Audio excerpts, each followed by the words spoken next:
কারামুক্তির উচ্ছ্বাস নিয়ে কাশিমপুর থেকে ২৭ দিন পর বের হলেন চিত্রনায়িকা পরীমণি। গাড়ি থেকেই ভক্তদের সঙ্গে মিলালেন হাত। বনানীর বাসার সামনে উপচে পড়া ভিড়। দেশে অ্যান্টিজেন টেস্ট নিয়ে প্রতারণার চেষ্টা ভেস্তে দিল আইনশৃঙ্খলা রক্ষা বাহিনী। মন্ত্রণালয়ের সিল সই জাল করে বুথ বসানোর ভুয়া অনুমোদন, আটক ৩।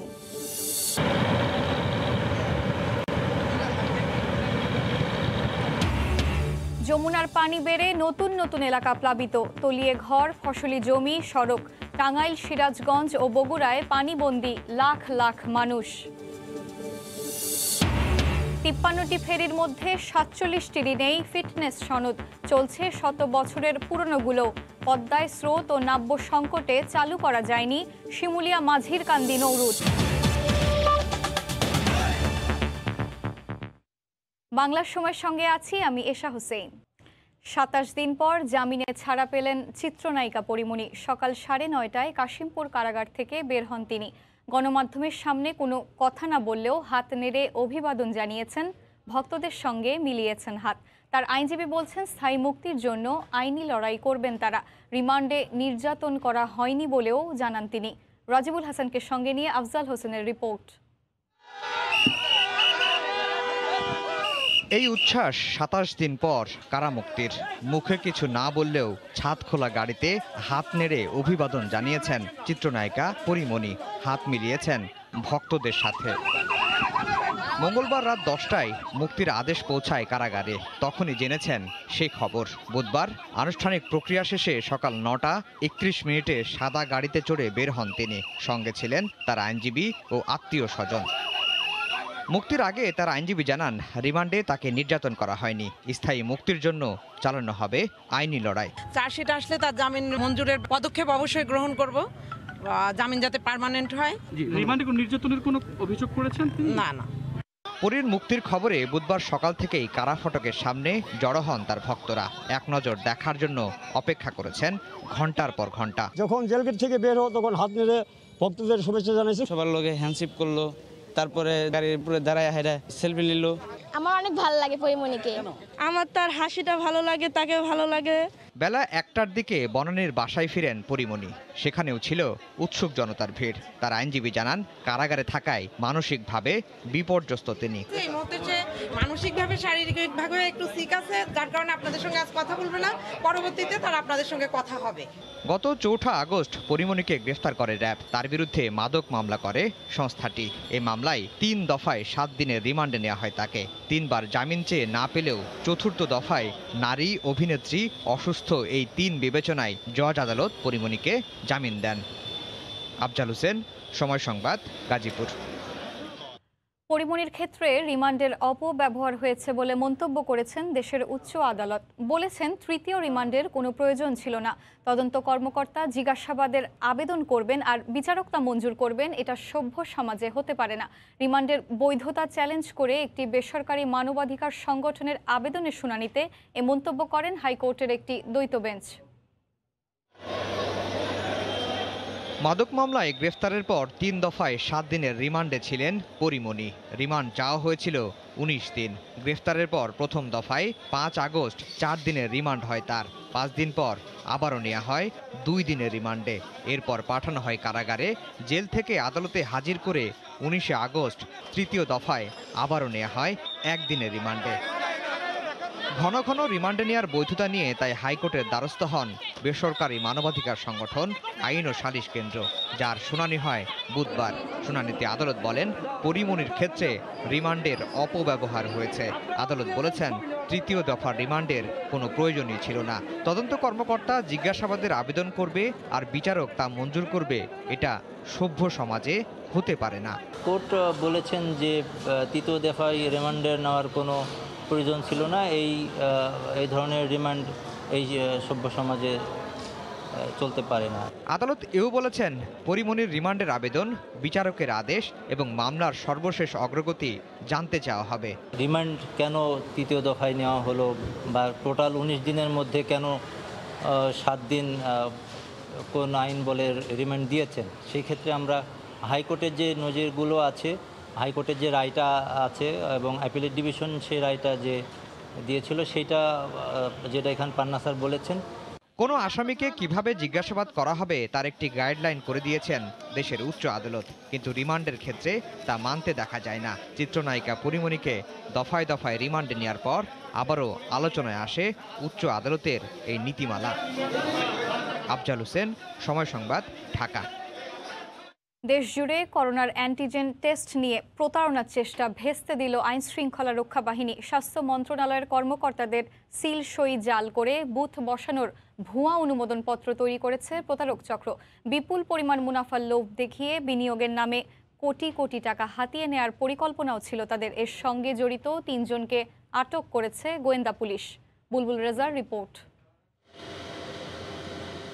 করোনা পরীক্ষা না করে হাজার হাজার ভুয়া সার্টিফিকেট দিয়ে আলোচনায় আসে রিজেন্ট হাসপাতাল। রিজেন্ট কাণ্ডের মূল হোতা শাহেদ করিম এখন কারাগারে। একই কাজ করেছে জেকেজি হেলথ কেয়ার নামে আরেকটি প্রতিষ্ঠানটির সঙ্গে যুক্ত চিকিৎসক সাবরিনা এবং তার স্বামী অন্তত 15,000 ভুয়া রিপোর্ট দিয়েছিলেন। কিন্তু এরপরও থামানো যায়নি করোনা টেস্ট নিয়ে প্রতারণা। সম্প্রতি ঝালকাঠি জেলায় অভিযান চালিয়ে গোয়েন্দা পুলিশ গ্রেফতার করেছে 3 জনকে করোনা পরীক্ষার নামে সারা দেশে প্রতারণার জাল বিস্তার করেছিল। প্রতারকরা টিকেএস হেলথ কেয়ার নামে একটি ভুইফোর প্রতিষ্ঠানের প্যাডে স্বাস্থ্য মন্ত্রণালয় বরাবর একটি আবেদন করে 11 জুলাই। সেখানে উল্লেখ করা হয় করোনার অ্যান্টিজেন পরীক্ষার জন্য দেশের 8টি বিভাগ, 64টি জেলা, 492 উপজেলার 4,562টি ইউনিয়নে তারা 5,126 জন স্বেচ্ছাসেবী নিয়োগ দিতে সক্ষম। প্রতিষ্ঠানটিকে অনুমোদন দিতে আবেদন করা হয় মন্ত্রী মহোদয়ের কাছে। আমাদের টার্গেট ছিল আমরা সারা দেশে 100টি বুথ আমরা তৈরি করব। এই বুথের মাধ্যমে আমরা বুথ যাদেরকে দেব তাদের কাছ থেকে 2 লাখ টাকা করে আমরা জামানত নিব। এখান থেকে আমাদের 2 কোটি টাকা আসবে। স্বাস্থ্য মন্ত্রণালয়ের একজন উপসচিবের সিল স্বাক্ষর জাল করা একটি চিঠিতে দেখা যায় টিকেএস হেলথ কেয়ারকে সারা দেশে করোনা পরীক্ষার অনুমোদন দেওয়া হয়েছে। বিষয়টি মন্ত্রণালয়ের নজরে এলে প্রতারকদের বিরুদ্ধে আইনগত ব্যবস্থা গ্রহণের জন্য চিঠি পাঠানো হয় বিভিন্ন দপ্তরে। আমরা মনে করি আরও যদি সারা বাংলাদেশের কোথাও এ ধরনের প্রতারক চক্র থেকে থাকে, তারা কোভিড টেস্টের নামে, বুথ স্থাপনের নামে তারা যদি বিভিন্ন জায়গায় এ ধরনের ক্যাম্প স্থাপন করে থাকে, সেটা আমাদেরকে জানাবেন। আমরা খবর নিয়ে তাৎক্ষণিক তাদের বিরুদ্ধে ব্যবস্থা নেব। পুলিশ বলছে করোনার ভুয়া পরীক্ষার মাধ্যমে কোটি কোটি টাকা হাতিয়ে সেই টাকা দিয়ে ভবিষ্যতে ব্যবসা করার পরিকল্পনা ছিল প্রতারকদের। বুলবুল রেজা, সময় সংবাদ, ঢাকা। দেশে ক্রমেই করোনা পরিস্থিতির উন্নতি হচ্ছে। 2 মাসেরও বেশি সময় পর শনাক্তের হার সর্বনিম্ন 10% নেমেছে। 24 ঘন্টায় মারা গেছেন 79 জন। এর মধ্যে সবচেয়ে বেশি মারা গেছেন ঢাকা বিভাগে 28 জন। স্বাস্থ্য অধিদপ্তর জানায়, ঢাকার বাইরে চট্টগ্রামে দাপট দেখাচ্ছে মহামারী করোনা। একদিনে চট্টগ্রাম বিভাগে মারা গেছেন 23 জন। এছাড়া রাজশাহীতে ও সিলেটে মারা গেছেন 8 জন করে।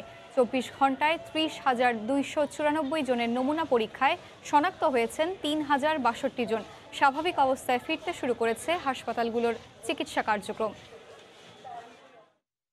শিক্ষা প্রতিষ্ঠান খুলে দিতে স্কুলের শিক্ষার্থীদের টিকার আওতায় আনতে শীঘ্রই সিদ্ধান্ত নেওয়া হবে বলে জানিয়েছেন স্বাস্থ্য অধিদপ্তরের মহাপরিচালক। দুপুরে মহাখালীতে স্বাস্থ্য ভবনের নিজ কার্যালয়ে সাংবাদিকদের প্রশ্নের জবাবে তিনি একথা জানান। আমাদের বাচ্চারা দীর্ঘদিন ধরে ঘরে থেকে থেকে নানান ধরনের সমস্যায় ভুগছে, তো তাদেরকে স্কুল কলেজে নিয়ে আসতে পারলে সেটা খুবই ভালো হবে। টিচারদের আমাদের মোটামুটি টিকা দেওয়া শেষ, বাকিদেরকে টিকার আওতায় আনতে পারলে হয়তো দেওয়া যাবে। তো এই ব্যাপারে আমাদের একটা সভা আছে, মন্ত্রী মহোদয়ের সাথে একটা সভা আছে এবং আমাদের মুখ্য সচিব মহোদয় আহমেদ কায়কাউস ওনার সাথে একটা সভা আছে। এটার পরে হয়তো সিদ্ধান্ত হবে যে আমরা কি করব। চট্টগ্রামে করোনা চিকিৎসার ক্ষেত্রে আরও এক ধাপ এগিয়ে গেল কোভিড ডেডিকেটেড জেনারেল হাসপাতাল। নতুন করে হাসপাতালটিতে 6 শয্যার হাই ডিপেন্ডেন্সি ইউনিট স্থাপন করা হয়েছে। এতে একদিকে যেমন হাসপাতালটির সক্ষমতা বেড়েছে, তেমনি করোনা রোগীদের উন্নত মানের সেবা দেওয়া সম্ভব বলে মনে করেন চিকিৎসকরা। বিস্তারিত জানাচ্ছেন পার্থপ্রতিম বিশ্বাস।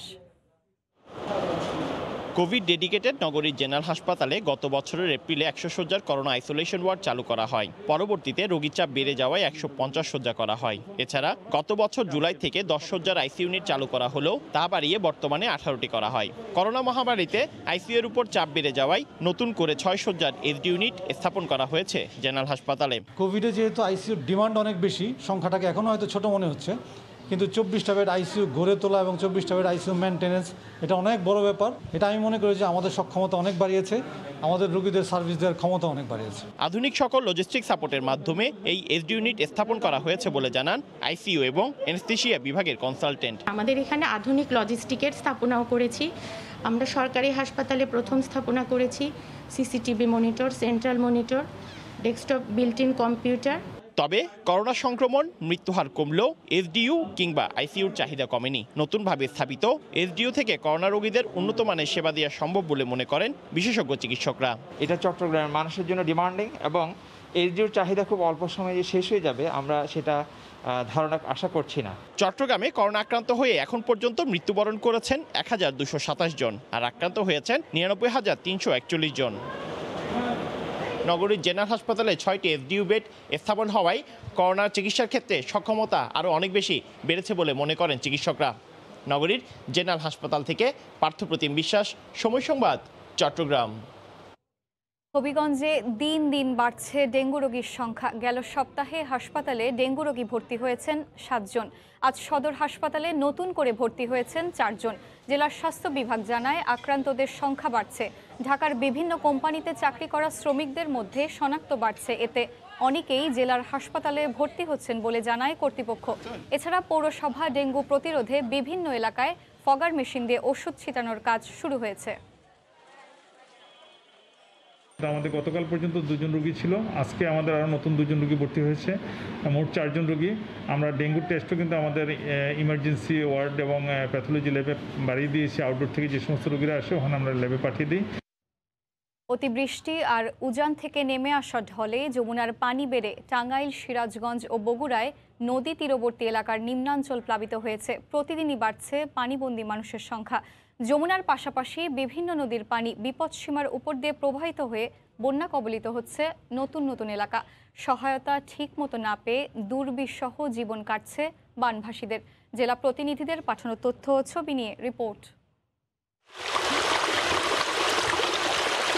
দেখে মনে হতে পারে নদীর স্রোত, কিন্তু এটা আসলে বানের পানি। তলিয়ে গেছে এলাকার রাস্তা আর জমি, পানির মধ্যে ভাসছে বাড়িঘর, নৌকাই এখন যাতায়াতের সঙ্গী। ভারী বৃষ্টি আর উজানের ঢলে অস্বাভাবিকভাবে বৃদ্ধি পেয়েছে যমুনার পানি। এতে টাঙ্গাইল, সিরাজগঞ্জ ও বগুড়ার বিভিন্ন এলাকা বানের পানিতে বিপর্যস্ত। বন্যা কবলিত টাঙ্গাইলের 6টি উপজেলা। চরম দুর্ভোগে সিরাজগঞ্জ জেলার 5 উপজেলার লক্ষাধিক মানুষ। একই দুর্দশায় বগুড়ার সারিয়াকান্দি উপজেলার কাজলা কামলাপুর, চালুয়াবাড়ি, কুর্নিবাড়ি ইউনিয়নের বাসিন্দারা। পানি উঠে সব মরে মেলা করছে, সবজি টবজি তো মানে একদম সবগুলা ডুবে হয়ে গেছে, গাছটা সব মরে গেছে। আশ্রয়ের স্থানটুকু হারিয়ে কোনো রকমে বাঁধের উপর মাচা তৈরি করে মানবেতর জীবন কাটছে বানভাসীদের। আশায় বুক বেঁধে আছে কবে পানি কমবে, কবে ঠাঁই হবে তাদের স্বপ্নের ঘরটিতে। অপেক্ষায় না থেকে বগুড়ার সারিয়াকান্দির বাসিন্দারা কোমর বেঁধে নেমে পড়েছেন বাঁধ নির্মাণে। সিলভার পানি নিয়ে এরকম খাবার নাই, মাছা টাছা করে আসছিলাম, এখন মাছা বাইসা উঠছে, এখন কি করব।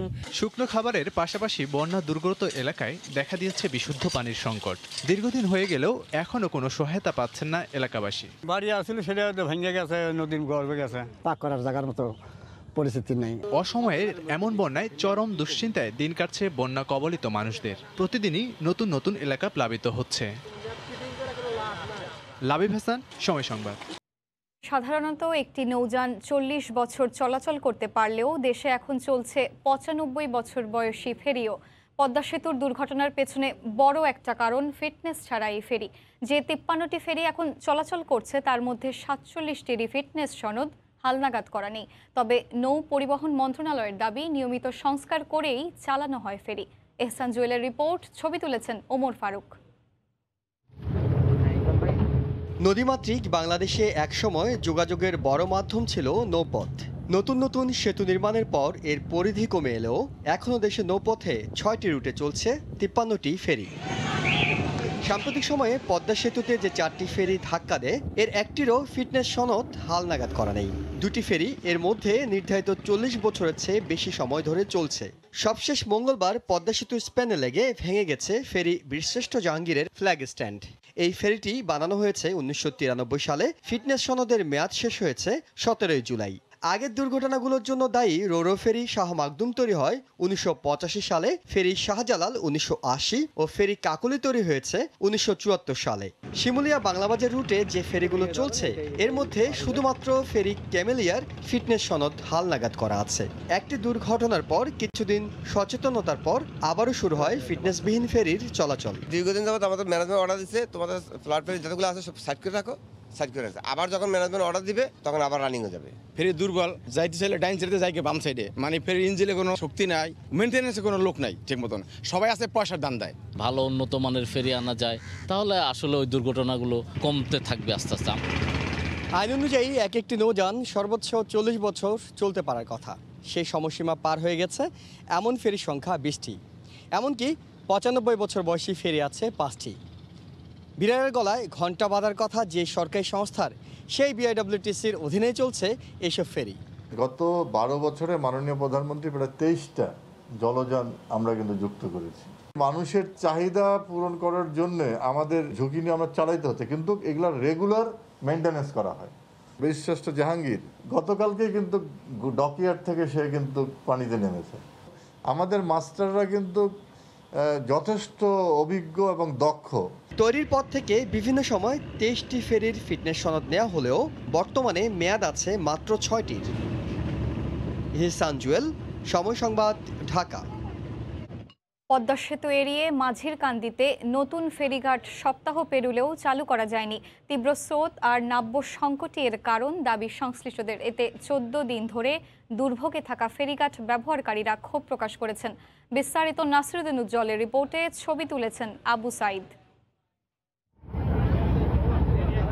প্রবল স্রোতের কারণ দেখিয়ে দেশের গুরুত্বপূর্ণ শিমুলিয়া বাংলাবাজার ফেরি সার্ভিস 14 দিন ধরে বন্ধ রেখেছে বিআইডব্লিউটিসি। পরে পদ্মা সেতু এড়িয়ে মাঝির কান্দিতে তৈরি করা হয় নতুন ঘাট, কিন্তু সপ্তাহ পেরুলেও চালু করা যায়নি। দীর্ঘ সময় ধরে ফেরি সার্ভিস বন্ধে ক্ষুব্ধ এই নৌপথে যাতায়াতকারীরা। গেছেবার নদীতে অনেক ছিল স্রোত, কিন্তু তার থেকে এই বছর স্রোত অনেক কম, তারপরেও দেখা যাচ্ছে ফেরিগুলা মানে চলতেছে না, বন্ধ করে রাখছে। আর এই ফেরি বন্ধ থাকার কারণে ঘাটে দেখা যায় লোকজন যা আসতো এখন সেগুলো আসতেছে না, দোকানপাট ইত্যাদি ঠিক আছে সবগুলো দেখা যায় ইন টোটাল বন্ধ হয়ে গেছে। অনেক মানুষ জানে ফেরিঘাট চালু, আয়া তারা দুর্ভোগে পড়ছে, পড়ার পর অনেক কষ্ট, আয়া দেখ ফেরি বন্ধ, তারা পারাপার হইতে পারতেছে না।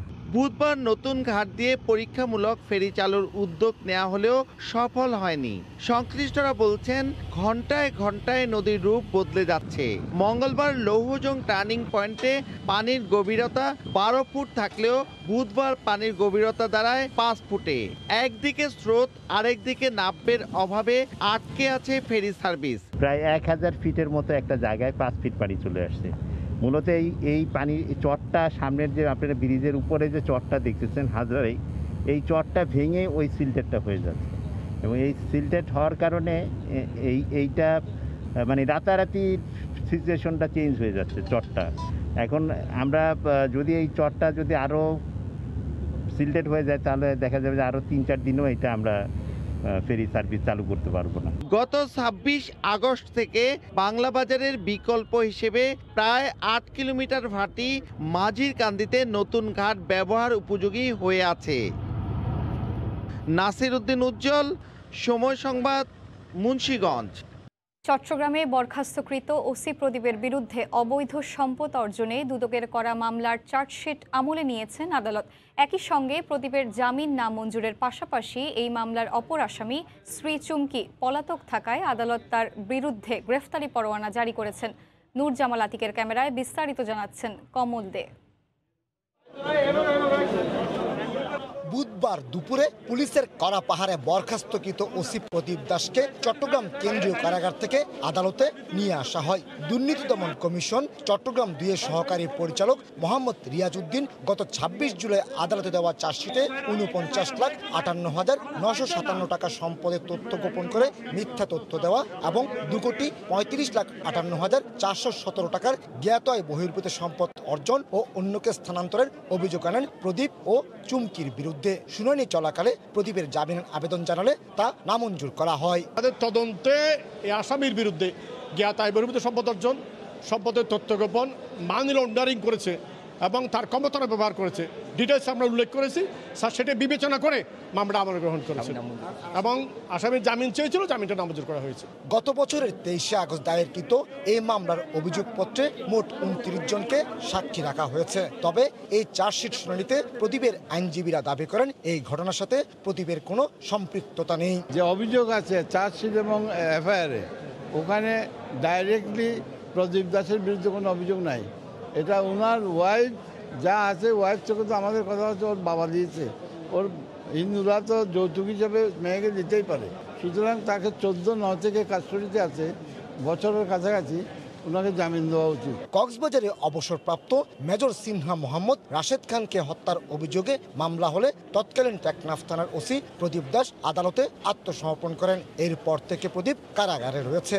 শুনানি শেষে কড়া নিরাপত্তার মধ্যে প্রদীপকে চট্টগ্রাম কেন্দ্রীয় কারাগারে নিয়ে যাওয়া হয়। কমল দে, সময় সংবাদ, চট্টগ্রাম। বসবাসের অনুপযোগী হওয়ায় ঝিনাইদহে ফাঁকা পড়ে আছে গৃহহীন মানুষদের জন্য আবাসন প্রকল্পের 950 ঘর। যারা আছেন তারাও রয়েছেন মহাবিপদে। রোদ বৃষ্টি ঝড়ে নিদারুণ কষ্টে দিন কাটছে তাদের। এ অবস্থায় ঘরগুলো মেরামত করলে আশ্রয় পাবে অনেকগুলো পরিবার, এমনটি আশা সচেতন মহলের। জেলা প্রশাসন বলছে পরিবার থাকা ঘরগুলো মেরামতের জন্য পাঠানো হয়েছে প্রস্তাবনা। ঝিনাইদহ প্রতিনিধি লোটাস রহমান সোহাগের পাঠানো তথ্য ছবি নিয়ে রিপোর্ট। আশ্রয়হীনতার অভিশাপ থেকে মুক্তি দিতে 1997 থেকে 2010 সাল পর্যন্ত কয়েক দফায় ঝিনাইদহের 6টি উপজেলার বিভিন্ন গ্রামে গৃহহীনদের জন্য আবাসন প্রকল্পের ঘর তৈরি করে দেয় সরকার। শুরুর দিকে পরিবেশ ভালো থাকলেও এখন বসবাসের অনুপযোগী হয়ে পড়েছে ঘরগুলো। টিনের চালা দিয়ে পড়ে পানি। বসবাসের পরিবেশ না থাকায় ঘর ছেড়ে অন্যত্র চলে গেছেন অনেকে। তারপরও উপায় না থাকায় দুর্ভোগ আর ভোগান্তি উপেক্ষা করে বসবাস করছেন কেউ কেউ। ঘরগুলো সংস্কার করার দাবি হতদরিদ্র পরিবারগুলোর। 200 ঘর থাকার পরিবারের ব্যবস্থা বিভিন্ন কারণে এরা চলে গেছে। ঘর ভেঙে গেছে, ঘরের চালা সব ভেঙে গেছে, পানি সব জায়গায় পড়ে, বৃষ্টি করি কি বসে থাকি। আমারও 2টা ছেলে বাইরে থাকে, ধরেন থাকার কোনো জায়গা নেই এখানে। কলের সমস্যা, পানি খাওয়ার সমস্যা, এই নিয়ে আমাদের কেউ দেখে না। আমরা এলো ভিতরে এলো কাগজ টাঙাই নিচ্ছি। আমরা রোদ হয়ে বৃষ্টি হয়ে পানি কাগজ নষ্ট হয়ে যায়, আমাদের জিনিসপাতি নষ্ট হয়ে যায়। সেরে সেরে দিলি, গোছাই দিলি, আমরা থাকতে পারতাম। সচেতন মহল বলছে ঘরগুলো সংস্কার করে দিলে আশ্রয় পাবে অনেকগুলো পরিবার, সেই সাথে সাশ্রয় হবে সরকারের টাকার। সরকারের কাছে আবেদন জানাবো যে এই আবাসনগুলো যেন সংস্কার করা যায়, অর্থাৎ তাতে সরকারের অর্থ সাশ্রয় হবে এবং অনেক মানুষ সেখানে, গৃহহীন মানুষ সেখানে বসবাস করার সুযোগ পাবে। জেলা প্রশাসক বলছেন ব্যারাকে থাকা বাসিন্দাদের ঘরগুলো মেরামতের উদ্যোগ নেওয়া হচ্ছে। আমরা যেগুলা মানুষ বসবাস করছে সেগুলা মেরামতের জন্য প্রস্তাব দিয়েছি এবং একই সাথে যেগুলো আসলে বসবাস করছে না সেগুলাকে আমরা অন্য কোনো কাজে ব্যবহার করতে পারি কিনা সেই বিষয়ে আমরা চিন্তা করছি। জেলা প্রশাসনের দেয়া তথ্য মতে 2 দফায় জেলায় 2815টি ইউনিট ঘর নির্মাণ করা হয়। বর্তমানে ফাঁকা পড়ে আছে 925টি ইউনিট। সময় সংবাদ, ঝিনাইদহ। 4 মাস বন্ধ থাকার পর কাপ্তাই হ্রদে আজ থেকে মাছ ধরা শুরু হলো। প্রথম দিনেই হ্রদের বিভিন্ন স্থান থেকে মাছ নিয়ে এসে বিএফডিসির মৎস্য ঘাটে অবতরণ করছে নৌকাগুলো। প্রথম দিনের মাছের আহরণ দেখে খুশি ব্যবসায়ীরা। বিএফডিসির আশা গত বছরের চেয়ে এবার রাজস্ব আহরণ বেশি হবে। রাঙামাটি থেকে হেফাজত সবুজের পাঠানো তথ্য ছবি নিয়ে রিপোর্ট। দীর্ঘ 4 মাসের মাছ ধরার নিষেধাজ্ঞা শেষে চেনা ছন্দে ফিরেছে দক্ষিণ পূর্ব এশিয়ার বৃহত্তম হ্রদ কাপ্তাই। পুরো হ্রদ জুড়েই দেখা যায় মাছ ধরার বিশাল কর্মযজ্ঞ। জাল ফেলে আর মাচাং করে মাছ ধরতে ব্যস্ত জেলেরা। মাছ আহরণের পর জেলেরা ছোট ছোট বোটে করে মাছ নিয়ে হাজির হচ্ছেন বিএফডিসির অবতরণ ঘাটে। 4 মাস পর মৎস্য অবতরণ ঘাট এখন ব্যবসায়ী শ্রমিকদের হাঁক ডাকে সরগরম। প্রথম দিনে কাচকি, চাপিলা সহ নানা জাতের মাছ পেয়ে খুশি ব্যবসায়ী ও শ্রমিকরা। লেগ খুলে দিয়েছে, মাছের ব্যবসা করে 2টা ডাল ভাত খাওয়ার মতো ভালো একটা পরিবেশ হয়েছে। মাছ আল্লাহর রহমতে গত বছর থেকে বেশি হওয়ার সম্ভাবনা আছে। মাছ ভালো করছে, ব্যবসা আশা করি ভালো হবে। চাপিলা মাছ, চাপিলা মিশালে, কাচকি মিশালে যেটুকু আশা করছিলাম মোটামুটি মাছ আসতেছে। এবছর কাপ্তাই হ্রদে যে পরিমাণ মাছ ধরা পড়েছে তাতে এ ধারা অব্যাহত থাকলে গত বছরের চেয়ে রাজস্ব আয় বেশি হবে বলে আশাবাদ বিএফডিসি কর্তৃপক্ষের। প্রথম 3 ঘন্টায় প্রায় 20 টনের মতো মাছ ল্যান্ডিং হয়েছে। তো এভাবে মাছ ল্যান্ডিং হতে থাকলে আমরা আশা করি যে গত বছরের যে রাজস্ব অর্জিত হয়েছে প্রথম দিনে তার চেয়ে বেশি রাজস্ব অর্জন করতে সক্ষম হবে। গত বছর কাপ্তাই হ্রদে মৎস্য আহরণের প্রথম দিনে 128 মেট্রিক টন মৎস্য আহরণ করা হয়, যা থেকে রাজস্ব আদায় হয় প্রায় 22 লাখ টাকা। সময় সংবাদ, রাঙামাটি। পর্যটন কেন্দ্র খুলে দেওয়ার পর বেড়েছে দর্শনার্থীর সংখ্যা। আজও কক্সবাজার সমুদ্র সৈকতে ভিড় করেছেন পর্যটকরা। এই মুহূর্তে সৈকতের লাবণী পয়েন্টের ঝিনুক মার্কেটে আছেন সহকর্মী সুজাউদ্দিন রুবেল। সরাসরি যাচ্ছি তার কাছে। রুবেল, পর যখন সূর্য ডুবে গেছে তখনই পর্যটকরা সমুদ্র সৈকত উপভোগ শেষে এখন যে বার্মিজ দোকান রয়েছে সেসব দোকানে ছুটে আসছেন। এখন বিশেষ করে আমরা এখন ঝিনুক মার্কেটে রয়েছি। এখানে কলাতুলি, সুগন্ধা এবং লাবণী পয়েন্টে প্রায় ১,৫০০-এর অধিক দোকানপাট রয়েছে, যেখানে বার্মিজ পণ্যের সমারোহ নিয়ে বসে যারা পর্যটকরা রয়েছেন, এই পর্যটক সহ যারা স্থানীয়রা সৈকত দেখতে আসেন তারা এখন ঝিনুক মার্কেটে ভিড় করছেন। এখানে বার্মিজ প্যান্ডেল, নানা ধরনের ছোট বাচ্চাদের খেলাধুলার জিনিস রয়েছে এবং বার্মিজ পণ্যের যে ধরনের সমারোহ তারা সাজিয়ে রেখেছেন এবং সেই সাজিয়ে রাখা পণ্যগুলো পর্যটকরা কিনছেন। যারা পর্যটকরা ঘুরতে আসেন তারা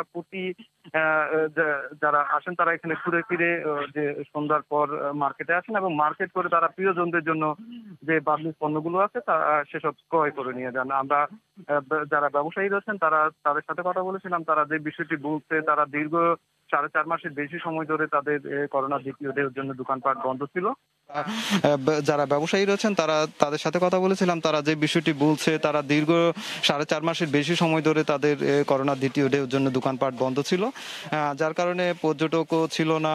তাদের দোকানপাট বন্ধ রাখাতে ব্যাপক লোকসান হয়েছে বলে তারা জানিয়েছেন। তবে এখন যেহেতু পর্যটন কেন্দ্র খুলে দিয়েছে, ধীরে ধীরে মানুষজন আসতে থাকছে, যার কারণে তারাও এখন একটু স্বস্তিতে রয়েছেন এবং তাদেরও বেচাকেনা হচ্ছে। তবে বেচাকেনা আগামীতে আরো বাড়তে পারে বলে সেটি আশা করছেন। এখন বেচাকেনা কিছুটা কম, আর পর্যটক আরো একটু যখন সন্ধ্যা ঘনিয়ে আসবে, যখন 7টা কিংবা 7:30টার দিকে, তখন মানুষজন আরো এই যে বার্মিজ দোকানগুলোতে ঢুকবেন এবং পণ্য ক্রয় করে এখানে জমজমাট একটা পরিস্থিতি তৈরি হয় বলে আমাদেরকে জানিয়েছেন বার্মিজ দোকানিরা। তবে বার্মিজ দোকানদার যারা রয়েছেন তারা বলছেন তারা প্রতিদিন এখন 10 থেকে 20,000 টাকা বেচা বিক্রি করছেন। তবে যখন পর্যটক বেশি থাকে তখন 70 থেকে 80,000 টাকা তাদের বেচা বিক্রি হয় বলে আমাদেরকে জানিয়েছেন। তবে করোনার দ্বিতীয় ঢেউয়ের পর এখন যেহেতু দোকানপাটগুলো খুলেছে এবং পর্যটক আসতে শুরু করেছে, সেহেতু তারা কিছুটা স্বস্তি প্রকাশ করেছেন বলে আমাদেরকে জানিয়েছেন। তো এই ছিল আমার কাছে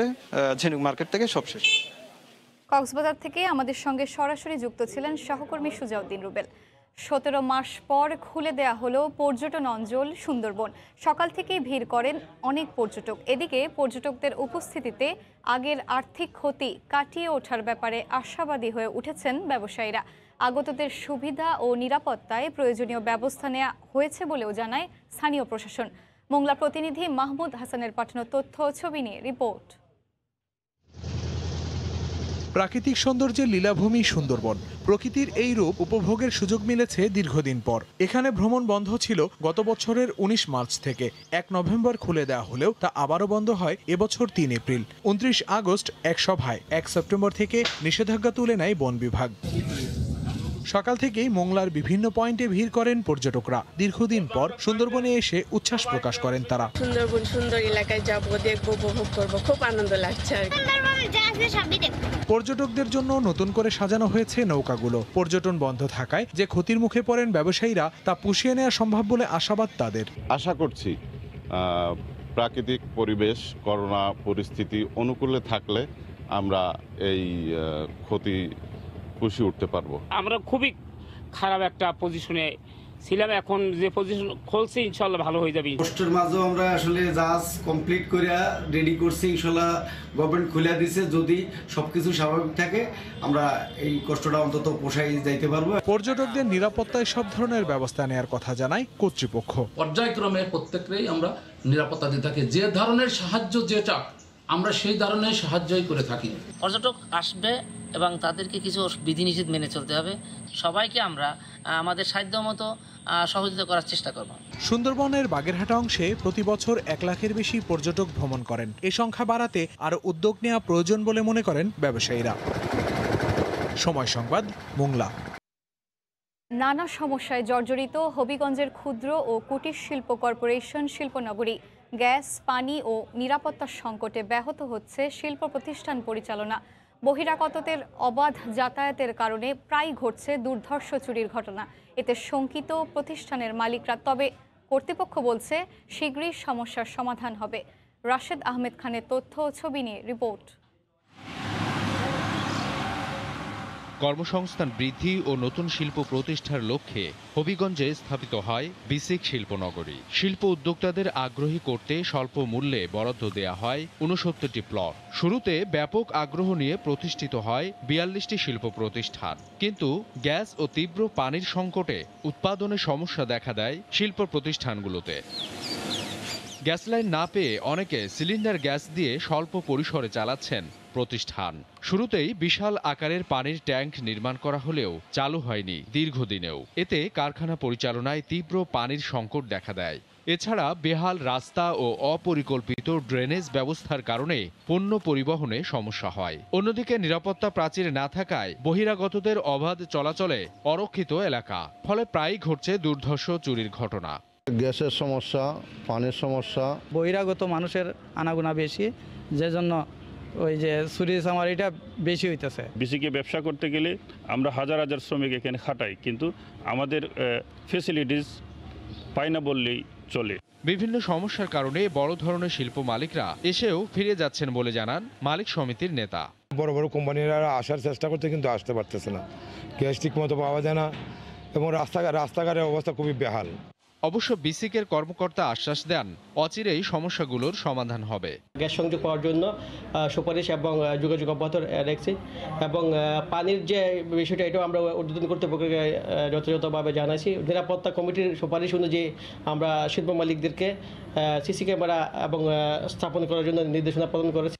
১৯৯৮ সালে ১৫ একর জায়গা নিয়ে প্রতিষ্ঠিত হয় হবিগঞ্জ বিসিক শিল্পনগরী।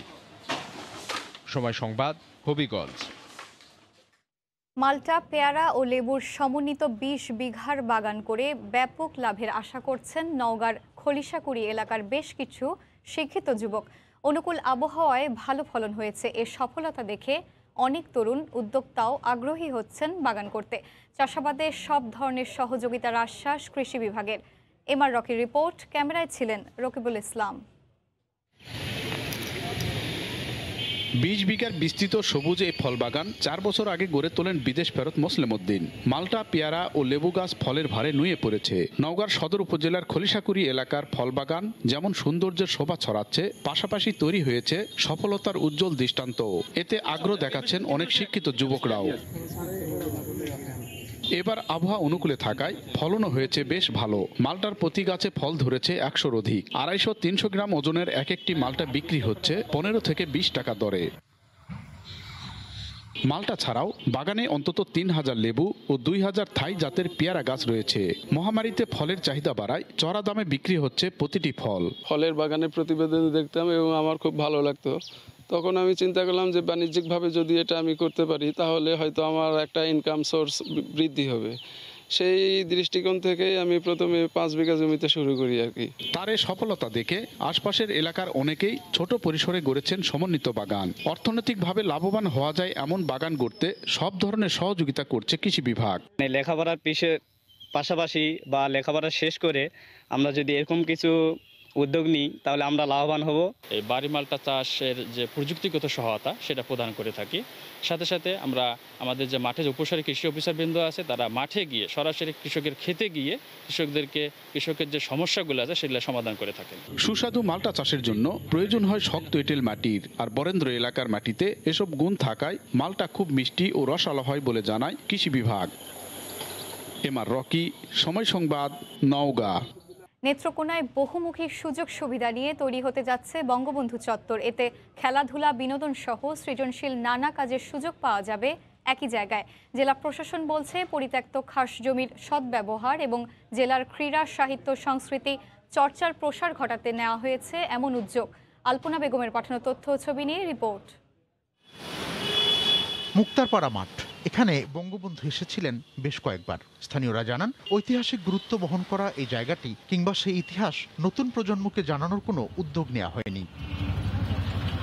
শুধু মাঠই নয়, বিপুল পরিমাণ খাস জমিও বেদখল হয়েছে দিনে দিনে। ছেলেমেয়েরা বাসায় পড়াশোনার মধ্যে বোরিং হয়ে যায়, তারা খেলাধুলা করার জন্য ভালো প্ল্যাটফর্ম পায় না। এখানে অনেক ধরনের প্রোগ্রাম হয়, যার জন্য আমরা খেলা দেখে বাইরে থাকতে হয়। অনেকে মনে করেন যে এই মাঠে মনে করেন যে ইনজুরি হয়। এই বিনোদনের অভাবে এই শহরবাসীর জীবন নাকাল অবস্থায় আছে। স্থানীয় প্রশাসন জানায়, জনগণের দাবির কথা বিবেচনায় রেখে বঙ্গবন্ধু চত্বর নির্মাণের পরিকল্পনা গ্রহণ করা হয়েছে। আমরা বেশ কয়েকটি আমাদের ইঞ্জিনিয়ারিং ফার্মের পরামর্শ নিয়েছি এবং পরামর্শ নিয়ে আমাদের এখানে 5 থেকে 6 জন প্রকৌশলীদের দিয়ে আমরা এটা করিয়েছি। মুজিব শতবর্ষ উপলক্ষে এমন উদ্যোগ নিয়েছে জেলা প্রশাসন। প্রকল্পটি বাস্তবায়ন নিয়ে আশাবাদী স্থানীয় সংস্কৃতি কর্মীরা। দেরিতে হলেও আমরা এত সুন্দর একটা পরিবেশ পাচ্ছি, তাতেই আমরা খুশি। আমরা ভালোভাবে প্রোগ্রাম করতে পারবো, এটা জেনে আমি খুব আনন্দিত এবং উৎসাহিত। জেলা প্রশাসনের দাবি, এটি বাস্তবায়ন হলে যেমন নেত্রকোনা সৌন্দর্যের শহরে রূপান্তর হবে, তেমনি শহরের নতুন প্রজন্ম বঙ্গবন্ধুকে চিনে এবং জেনে বেড়ে উঠবে একটি পরিচ্ছন্ন নগরীতে।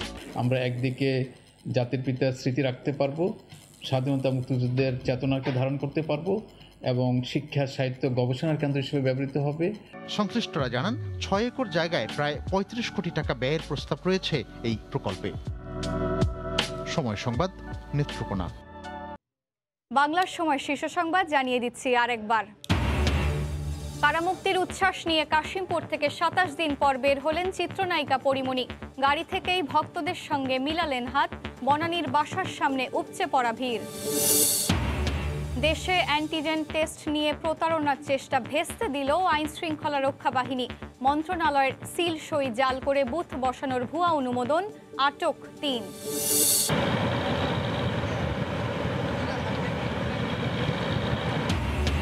যমুনার পানি বেড়ে নতুন নতুন এলাকা প্লাবিত, তলিয়ে ঘর, ফসলি জমি, সড়ক। টাঙ্গাইল, সিরাজগঞ্জ ও বগুড়ায় পানিবন্দী লাখ লাখ মানুষ। এই ছিল বাংলার সময়। সঙ্গে থাকুন সময়।